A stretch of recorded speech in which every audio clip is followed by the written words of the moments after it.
अस्सलाम वालेकुम, hi and hello. And sports pulse में आप सबको खुशामदीद कहती हूँ। Welcome to the and sports pulse. खेलों की इस दुनिया में हम कहते हैं जनाब आपको खुशामदीद। और आप सब लोग जो अपना फीडबैक दे रहे हैं उसका बेहद शुक्रिया, क्योंकि जो आप लोगों का फीडबैक है वो बहुत ज़्यादा अहमियत का हामिल है। जब आप लोग तारीफ करते हैं तो बड़ी खुशी होती है, लेकिन दूसरी जानिब जब आप किसी बात पर डिसएग्री करते हैं या बाज़ लोग इवन मुझसे आर्ग्यू भी करते हैं कमेंट सेक्शन में मैसेजेस के ज़रिए, तब भी खुशी होती है, क्योंकि इसका मतलब है कि जो हम बात कर रहे हैं वो सुनी जा रही है। सो इसी तरह से अपना जो फीडबैक है वो मुझ तक पहुंचाते रहें। वीडियो पसंद आए तो लाइक करें, नहीं पसंद आ रही है तो डिसलाइक भी कर सकते हैं, कोई इशू नहीं है।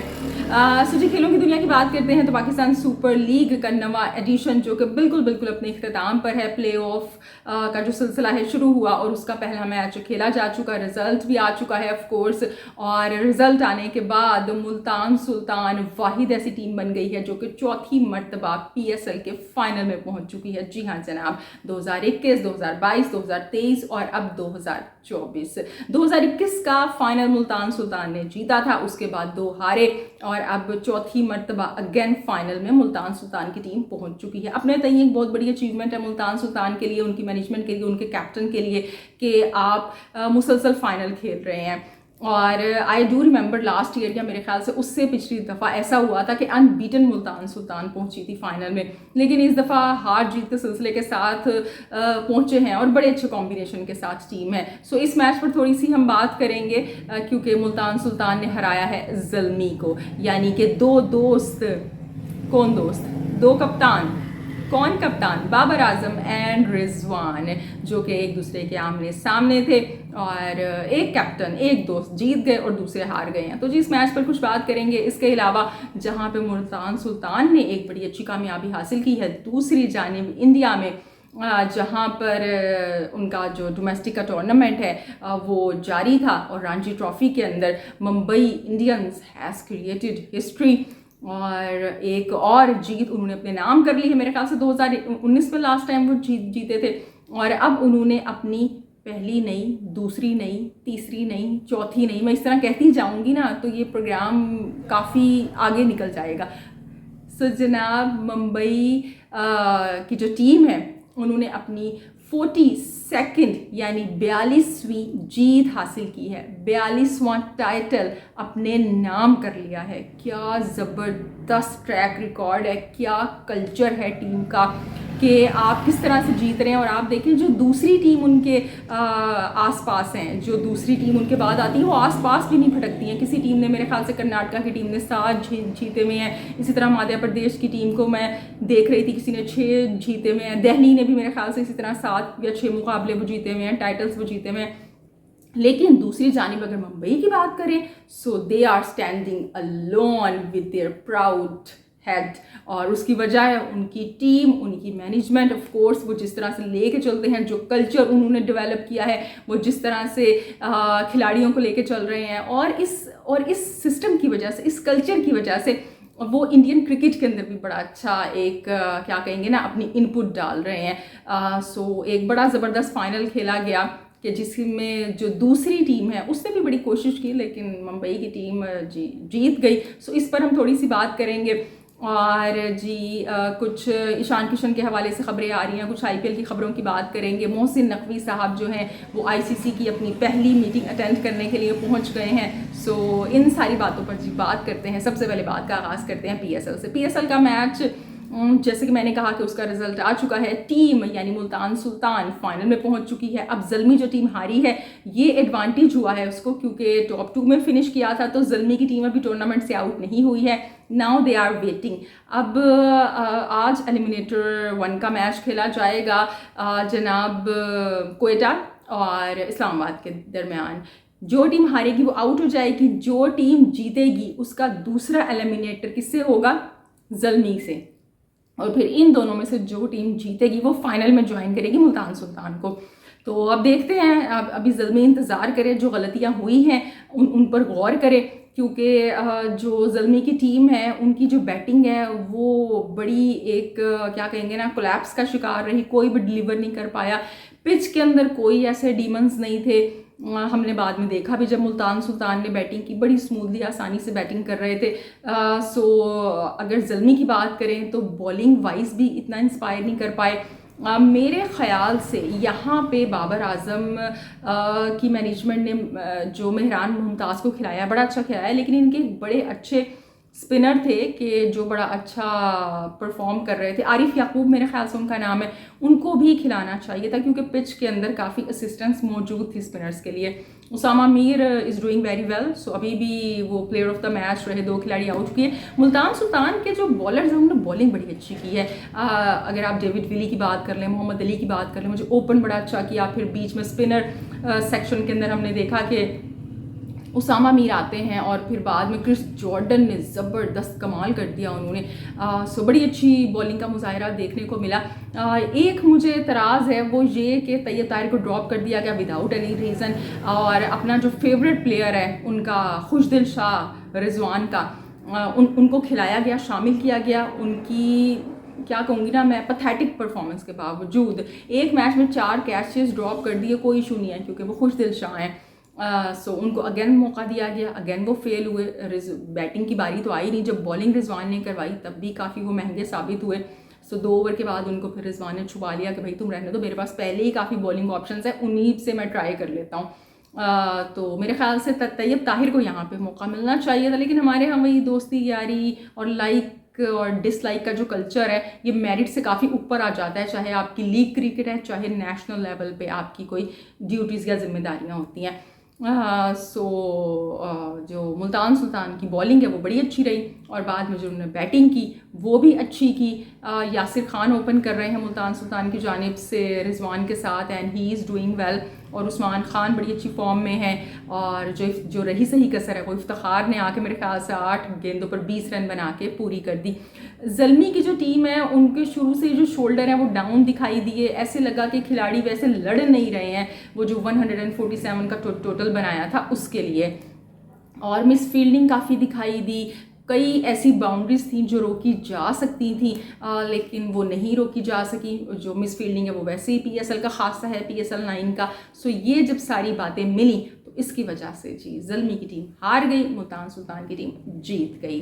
तो अब देखते हैं कि ज़ल्मी की टीम का जो मुकाबला है वो किससे होगा जनाब, यूनाइटेड से होगा, इस्लामाबाद यूनाइटेड से, या कोयटा ग्लैडिएटर से। आप किन 2 टीम्स को फाइनल में देखना चाहते हैं? एक तो मुल्तान सुल्तान पहुंच चुकी है, दूसरी टीम आपके ख्याल में कौन सी ऐसी है जो कि फाइनल खेलेगी PSL का, जो कि ऑफकोर्स कराची में खेला जाएगा। कराची की बात करें तो कराची के ग्राउंड्स वही, आप देखें इतना इम्पोर्टेंट मैच था, लेकिन वो क्या कहते हैं ना, मैंने पहले भी कहा था कि जैसे किसी हॉरर मूवी की शूटिंग हो रही है, वो सिचुएशन पेश कर रहे हैं। 4 लोग इधर बैठे हुए हैं, फिर 5 लोग उधर बैठे हैं, एक कपल वहाँ पे बैठा हुआ है।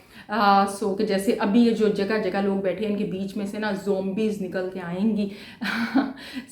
लोग बिल्कुल नहीं है, इंटरेस्ट नहीं है, और आप इसका सहरा ये नहीं कह सकते कि भाई ये तो क्या कहते हैं ना, रमज़ान हो रहे हैं इस वजह से। नाइट क्रिकेट रमज़ान के अंदर लोग बड़े शौक़ ज़ौक़ से खेलते हैं, देखने जाते हैं। कराची के तो रमज़ान टूर्नामेंट के मैचेस बड़े मशहूर रहे हैं जनाब। अगर आप ये कह लें कि रमज़ान की वजह से नहीं आ रहे तो ऐसी तो बात नहीं है। अभी जब मैं प्रोग्राम करके GTV से आ रही थी तो कई लोग खेल रहे हैं भाई क्रिकेट, वो लड़के वो निकले हुए, वो सहरी तक खेलते रहेंगे, बाद में सहरी करेंगे और सो जाएंगे। तो ये कोई ऐसी बात नहीं है कि रमज़ान की वजह से नहीं आ रहे। इसका मतलब ये है कि आपने कुछ ऐसा नहीं किया, कुछ ना कुछ कमी है कि आप लोगों को नहीं निकाल के लेके आ पा रहे अपने घरों से। और जब आप PSL को मैनेज नहीं कर पा रहे, जो कि आपका अपना ब्रांड है, जिसको आपने यहाँ से यहाँ पे पहुँचा दिया है, और आपकी ख्वाहिश ये है कि आप चैम्पियंस ट्रॉफी होस्ट करें और उसके अंदर इंडिया की टीम आपको अभी से बता दे हमने आना है नहीं आना, अभी से वही क्वेश्चन, वो जिनका कोई ला हासिल है, कोई फ़ायदा नहीं है, जो नए नए दूल्हा हैं, मोहसिन नकवी साहब वो पहुंच चुके हैं ICC की मीटिंग अटेंड करने के लिए, जो जे शाह हैं वो तो आए नहीं। अब असल में तो मकसद 2 थे, एक तो ये कि ICC से परमिशन लेनी है मोहसिन नकवी साहब ने कि मैं इंटीरियर मिनिस्ट्री जो मुझे मिली है वो भी मैं कर लूँ, और क्या मैं PCB का चेयरमैनशिप भी मैं अपने पास रख लूँ, और दूसरी जानिब ये है कि जे शाह से मुलाकात भी हो जाए, कुछ चैम्पियंस ट्रॉफी की बात कर लें। अब मुझे बिल्कुल बात समझ नहीं आ रही है, भारत का जो स्टांस है वो बिल्कुल क्लियर है कि हम अभी से कैसे बता सकते हैं, क्योंकि जो चैम्पियंस ट्रॉफी है वो तो अगले साल है। अब आप अभी से उनसे पूछ रहे हैं, जबकि ये पॉलिटिकल एक इशू है, दोनों मुल्कों के दरमियान आना है नहीं आना है, क्या गवर्नमेंट हो कहेगी, अभी इंडिया में इलेक्शंस भी हैं, क्या नया स्टांस आएगा, सो सारी बातें आपको तब पता चलेंगी। तो अभी पाकिस्तान को क्या ऐसी इनसिक्योरिटी है, क्या कोई कॉन्फिडेंस की कमी है कि इंडिया नहीं आएगी, इंडिया नहीं आएगा? अभी से क्या परेशानी है? भाई आप तैयारी करो। अब ये कहा जा रहा है जी हमने तैयारी करनी है, ग्राउंड्स को प्रिपेयर करना है, तो आपको 100% कॉन्फिडेंस होना चाहिए कि भाई चैम्पियंस ट्रॉफी होगी यहाँ पे और इंडिया की टीम आएगी। आप तैयारी करें अपनी, क्या खाली ये जो चैम्पियंस ट्रॉफी है इसके लिए तैयारी होगी? वैसे भी अपने कुछ ग्राउंड की हालत पर रहम करें, जो आपके ग्राउंड्स हैं। अभी वो ज़का अशरफ साहब आए थे, वो उन्होंने मुल्तान के ग्राउंड के अंदर थोड़ा पेंट करवाया और वो शादी ब्याह की कुर्सियाँ वो लगवाई और पता नहीं सोलर पैनल्स वो लगवाए, उसी में बड़े खुश हो रहे थे। आप देखें जो इंटरनेशनल स्टैंडर्ड से कहाँ पे पहुँच चुके हैं, और आपके पास वही स्टेडियम है, पिंडी का है, मुल्तान का अब शामिल हो गया, कराची का, लाहौर का, और फिर आप कहते हैं लोग नहीं आते थे वो देखने के लिए। आप इंडिया में देखें कितनी ऑप्शंस है उनके पास, कितने स्टेडियम नए उन्होंने बना दिए, क्या लेवल है। अभी धर्मशाला के अंदर 7 साल के बाद टेस्ट मैच हुआ है, वो जो भी रीजंस रही, वो वेदर की वजह से नहीं हो सका ऑस्ट्रेलिया के साथ या जो भी रही, मतलब they have so many options. अभी राजकोट में हो रहा होता है, कभी हैदराबाद में हो रहा होता है। आपने सुना है कि हर दफ़ा मैच जनाब मुंबई में हो रहा है, हर दफ़ा मैच दिल्ली में खेला जा रहा है। तो ये चीज़ें आपको सोचनी पड़ती हैं। अगर आपको लोगों से को घरों से निकालना है तो आपको इस चीज़ को स्कैटर्ड करना है।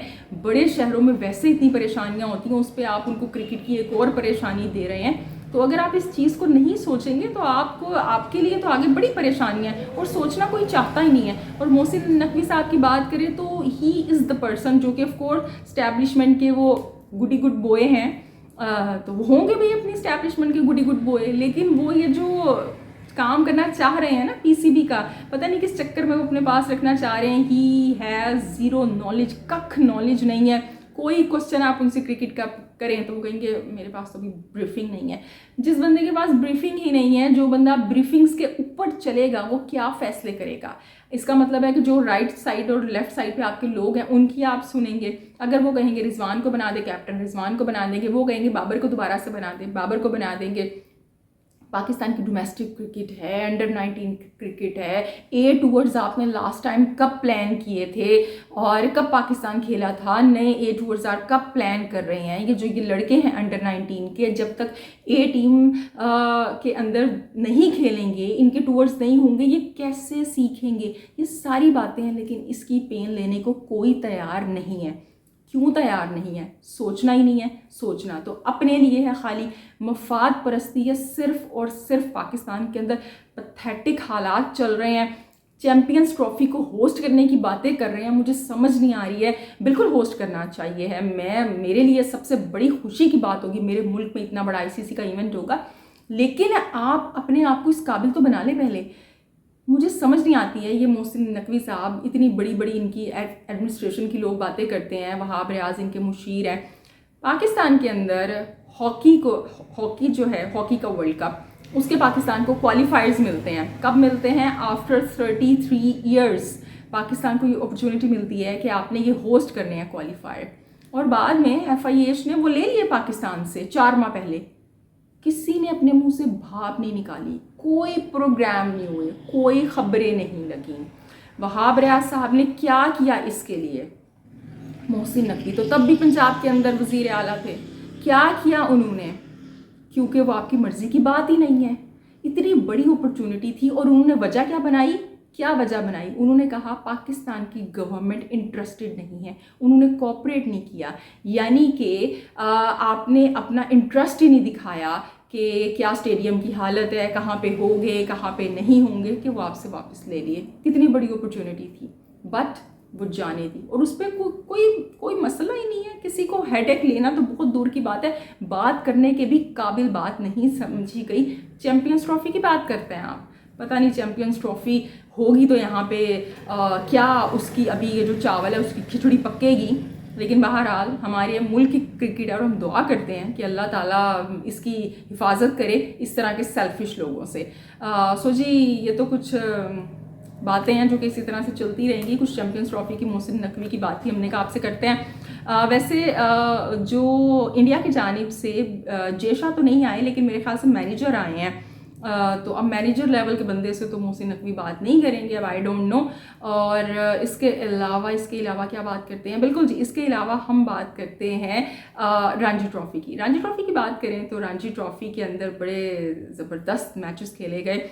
देखिए जो दूसरी टीम है ना, जो मुंबई के साथ थी, वडोदरा करके कुछ नाम है, नाम मैं यकीनन गलत ले रही होंगी माजरत के साथ, तो मैं दूसरी टीम को कह देती हूँ। तो वो जो थे उनका जब मैं पढ़ रही थी कि दोनों जो टीम्स हैं वो बड़ी अच्छी थी। पहली दफ़ा दोनों एक दूसरे के मद्दे मुकाबिल आई थी फाइनल में, और जो दूसरी टीम है उसका भी फाइनल में जब वो पहुंची है वो जीती है, यानी 100% ट्रैक रिकॉर्ड था। लेकिन जो मुंबई की टीम है उन्होंने क्या ज़बरदस्त खेला है। अगर हम शार्दुल ठाकुर की बात कर लें, तनूश एक बॉलर हैं, वो उन्होंने बड़ा अच्छा खेला, क्योंकि मैंने हाईलाइट्स में देखा, पूरा मैंने मैच देखा। मुशीर खान ज़बरदस्त, श्रेयस अय्यर ने बड़ा अच्छा कमबैक किया। सो मुशीर खान की तारीफ बनती है। जनाब सचिन तेंदुलकर का रिकॉर्ड तोड़ दिया। Now he has become the youngest batter के जिन्होंने रणजी ट्रॉफी के फाइनल में सेंचुरी स्कोर की है। इससे पहले सचिन तेंदुलकर ये कारनामा अंजाम दे चुके हैं। I was just thinking, and आज मैंने GTV के प्रोग्राम में भी कहा, एक ये मुशीर खान है जो कि रणजी ट्रॉफी के अंदर फाइनल के अंदर सेंचुरी स्कोर कर रहे हैं। हमारे अंडर 19 के प्लेयर क्या कर रहे हैं, उनके लिए क्या प्लान किया है आपने? ये जो अजान खान हो गए, या शामिल खान हैं, अजान अवैस हैं, या साद बेग अंडर 19 के कैप्टन हैं, या हुनैन शाह हैं, कितने फर्स्ट क्लासेस के मैचेस खेल लिए हैं उन्होंने। फर्स्ट क्लास को छोड़ें, लिस्ट ए के मैचेस कितने खेले हैं आपने? इनको लूप होल में शामिल किया है? यहाँ पे तो अभी से कोई थोड़ा सा अच्छा खेलता है उसको फिक्र पड़ी होती है कि जाके भाई वो लीग्स खेलना शुरू हो जाए। सो इन सब बातों के ऊपर कौन सोचेगा? और जब तक आप नहीं सोचेंगे ना, आपके पास इसी तरह की आधी अधूरी परफॉर्मेंसेज आती रहेंगी। कभी साइमा यूब की सूरत में आप तालियां बजाते रहेंगे, क्या वाह क्या बना दिया उन्होंने, 5 मैचेस में एक दफ़ा हाफ सेंचुरी बना के चला गया वो 200 के स्ट्राइक रेट के साथ। फिर कभी मोहम्मद हारिस के ऊपर 4 तालियां बजा लेंगे, फिर वो इसी तरह हैदर अली की तरह या दानिश अजीज़ की तरह खो जाएंगे। तो काइंडली अगर आप चाहते हैं कि आपके पास वाकई टैलेंट आए, बैटर्स आए, बॉलर्स आए, अच्छे क्वालिटी के आए, तो आपको काम करना पड़ेगा, इनको टाइम देना पड़ेगा, अपनी जो क्रिकेट है उसकी रूट्स को मजबूत करना पड़ेगा। और ये रूट्स आप तब मजबूत करेंगे जब आप इसके बारे में सोचेंगे। तो जी बहरहाल ये जो मुंबई की टीम है उन्होंने तो बड़ी अच्छी परफॉर्मेंस दी और बड़े मार्जिन से जीत दिया। लेकिन जो दूसरी टीम है भाई, उन्होंने भी बड़ा अच्छा ज़बरदस्त मुकाबला किया है। मुझे तो ऐसे वो लग रहा था कि ये शायद ड्रॉ हो जाएगा और फिर क्या सूरत हाल बनेगी, क्या ये टाइटल शेयर करेंगे आपस में, क्या होगा। लेकिन जो वो मुंबई की टीम है वो जीत गई और 42nd यानी 42वां जो टाइटल है वो अपने नाम कर लिया रणजी ट्रॉफी का। तो जी बड़ा मुबारक हो। और इसके अलावा श्रेयस अय्यर की हम बात कर रहे थे, तो जी श्रेयस अय्यर को फिर से इंजरी ने हॉन्ट किया है। वो जो उनकी बैक का पेन था वो फिर से आ गया है। और मेरे ख्याल से अब वो जो लोग कह रहे थे कि वो जो श्रेयस अय्यर ने पहले कहा था मैंने इसलिए नहीं खेलनी है फर्स्ट क्लास की, मुझे बैक पेन है, तो वो अब BCCI को क्रिटिसाइज़ भी कर रहे हैं कि देखें वाकई इशू है श्रेयस अय्यर को। तो अब इशू था या नहीं था, लेकिन श्रेयस अय्यर के साथ ये बड़ा इशू है कि वो इंजरीज़ का बड़ा शिकार रहते हैं। हमने देखा कि उन्होंने he is a very good player. वो जो बॉर्डर गवास्कर ट्रॉफी थी वो उस दौरान मेरे ख्याल से वो इंजर्ड हुए थे। फिर उसके बाद उनका लास्ट IPL मिस हुआ, फिर उसके बाद वो कम बैक करते हैं। एशिया कप में मेरे ख्याल से उनका कम बैक हुआ था और फिर ODI वर्ल्ड कप उन्होंने खेला। अब अगेन IPL से पहले वो फिर से उनको बैक की पेन हो गई है, जबकि उनकी वो सर्जरी भी हो चुकी है। सो बेस्ट ऑफ लक कहेंगे हम श्रेयस अय्यर को। It's a very alarming condition and very devastating condition for a player तो जो खेलना चाह रहा है और बार बार इंजरी उसे हॉन्ट कर रही है। सो चाहे वो KL राहुल हैं, चाहे श्रेयस अय्यर हैं, चाहे शामी हैं, जो इंजर्ड हैं, हम उनको बेस्ट ऑफ लक कहेंगे कि वो जल्दी से फिट हों, दोबारा से अपने मुल्क को सर्व करें। शामी तो IPL खेल भी नहीं पाएंगे। ये हार्दिक पांड्या का अलबत्ता कम बैक हो जाएगा। ऋषभ पंत अपना मच अवेटेड कम बैक करने चाह रहे हैं IPL में। तो जी ये कुछ खबरें हैं, हमने कहा आपसे कुछ बात करते हैं। और अब हम आपसे कल मुलाकात करेंगे। अपना फीडबैक मुझे ज़रूर दीजिएगा, अपना ढेर सारा ख्याल रखिएगा। कोई ऐसा टॉपिक जो आप चाहते हैं कि जिस पे बात की जाए, स्पेसिफिक टॉपिक, तो आप मुझे बता सकते हैं। और अब मुझे अच्छी सी स्माइल दीजिए, क्योंकि आप मुस्कुराते हुए बहुत अच्छे लगते हैं। Take care and Allah.